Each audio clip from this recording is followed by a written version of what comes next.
Stories were made up by an old Englishman back at the turn of the century, 1900s or so. And he just wandered the world writing poems about circumstances he found. So this is about an Englishman that came over to the Yukon gold fields when he was a little short guy with these traditional hunting garb on, with these leather knickerbockers and so on. And we're gonna cook. Okay, here we go.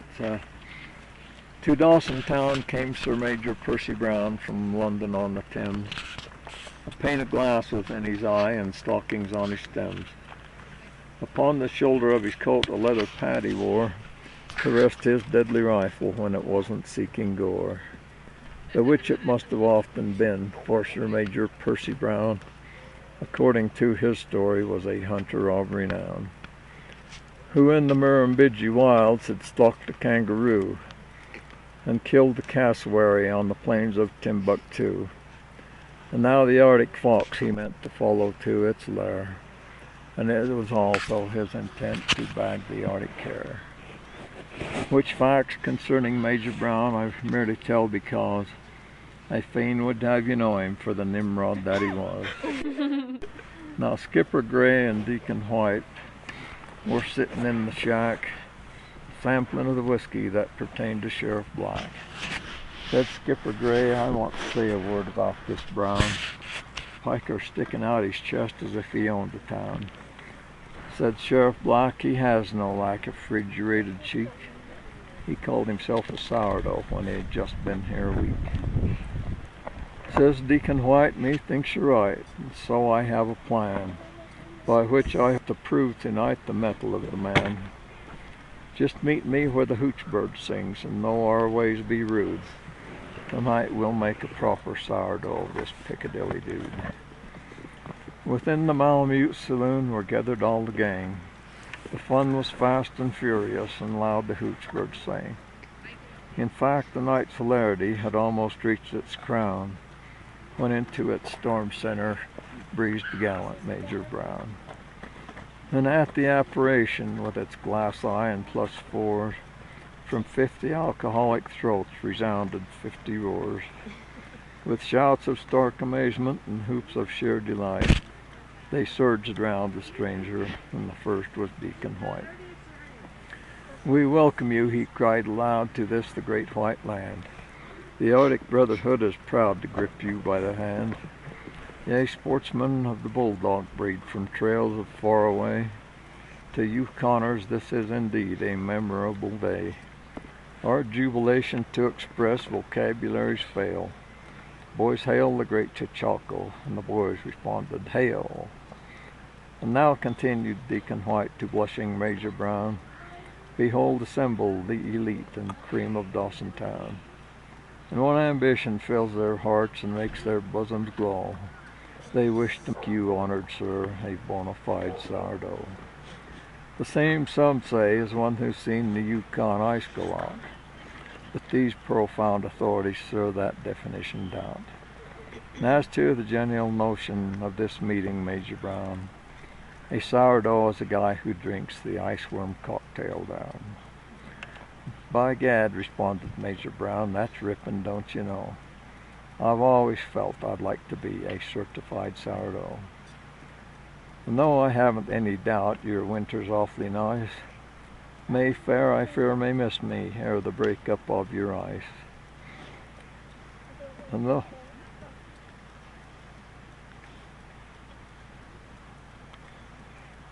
let's see.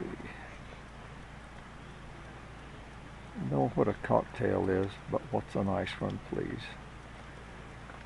Said Deacon White, it is not strange that you should fail to know, since iceworms are peculiar to the mountain of blue snow. Within the Arctic rim it rears a solitary peak, and in the smoke of early spring a spectacle unique. Like flame it leaps upon the sight and thrills you through and through, for though its cone is glistening white, its base is blazing blue.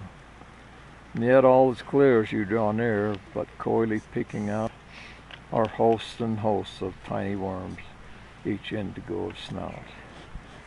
And as no nourishment they find to keep themselves alive, they masticate each other's tails till just the tough survive.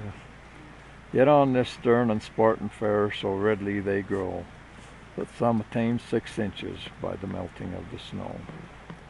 Then when the tundra glows to green and little flowers appear, they burrow down and are not seen until another year. A toughish yarn, laughed Major Brown, as well you must admit, but I'd like to see this little beast before I swallow it. 'Tis easy done, said Deacon White. Oh, barman, haste and bring us forth some hand-picked ice worms of the vintage of last spring. But sadly still stood Barman Bill and sighed as one bereft. There's been a rush on cocktails, boss, and there ain't an ice worm left. Yet, wait, by gosh, it seems to me that some of extra size were picked and put aside to show the scientific guys. Then deeply in a drawer he sought, and there he found the jar, of which within there were ice worms that were I'm lost again. Their bellies were a bilious blue, their eyes a ruby red, their backs were gray, and gross were they, and hideous of head. And when with gusto and a fork the barman speared one out, it must have gone 4 inches from its tail tip to its snout. Cried Deacon White with deep delight, say, isn't that a beaut? I think it is, sniffed Major Brown, a most disgusting brute. Its very sight gives me the pip, and I'll bet my bally hat you're only spoofing me, old chap. You'll never swallow that. Heck, I won't, said Deacon White. Hey, Bill, that fellow's fine. Fix up 4 ice worm cocktails and just put that wop in mine. So Barman Bill got busy, and with sacerdotal air, his art's supreme achievement he proceeded to prepare. His crystal cups like sickle moon went waving to and fro, and 4 celestial cocktails soon were gleaming in a row. And in the starry depths of each, artistically piled, a fat and juicy ice worm raised its mottled mug and smiled. And closer pressed the peering crowd, suspended was the fun. The skipper gray in courteous way said, stranger, please take one. But with a gesture of disgust the major shook his head. You can't bluff me, you'll never drink that ghastly thing, he said. You'll see all right, said Deacon White, and raised his cocktail high, till its ice worm seemed to wiggle into wink a wicked eye. Then Skipper Gray and Sheriff Black each lifted up a glass, while through the tense and quiet crowd a tremor seemed to pass. Drink, stranger, drink, boomed Deacon White. Proclaim you're of the best, a doughy sourdough who's passed the ice worm cocktail test. And at these words, with all eyes fixed on Major Graping Brown, like a libation to the gods, each dashed his cocktail down. The Major gasped with horror as the trio smacked their lips, and twiddled at his eyeglass with unsteady fingertips.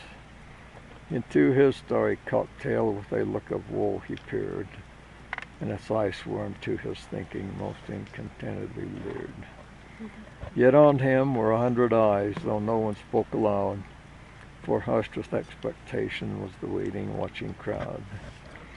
Then closer pressed the praying crowd, suspended was the fun. Oops, been there.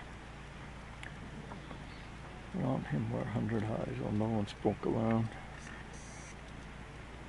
And then a roughneck bellowed forth, this stiff comes here and struts, as if he had bought the blasted North, just let him show his guts. And with a roar the crowd proclaimed, Chichaco Major Brown, reveal that you're sourdough stuff and drink your cocktail down. The Major gripped his gleaming glass and laid it to his lips, and as despairfully he took some nauseating sips. Round him ringed a callous crowd, how they seemed to gloat. Lost her. It must be done. He swallowed hard. The beast was at his throat. He gagged, he choked, he gulped. At last he got the horror down. And from the gang went up a roar, hurrah for Sourdough Brown. With shouts they raised him shoulder high and gave a rousing cheer. Though they praised him to the sky, the Major did not hear. Amid their demonstrative glee, delight he seemed to lack. Indeed, it almost seemed that he was holding something back. A clammy sweat was on his brow and pallid as a sheet. I feel I must be going now, he'd plaintively repeat. And though with drinks and smokes galore they tempted him to stay, with sudden bolt he gained the door and made his getaway. And ere next night his story was the talk of Dawson town, but gone unreft of glory was the wrathful Major Brown. That iceworm, so they told him, of such formidable size, was a stick of stained spaghetti with 2 red ink spots for eyes. I lost my way there, but that's the main part of it.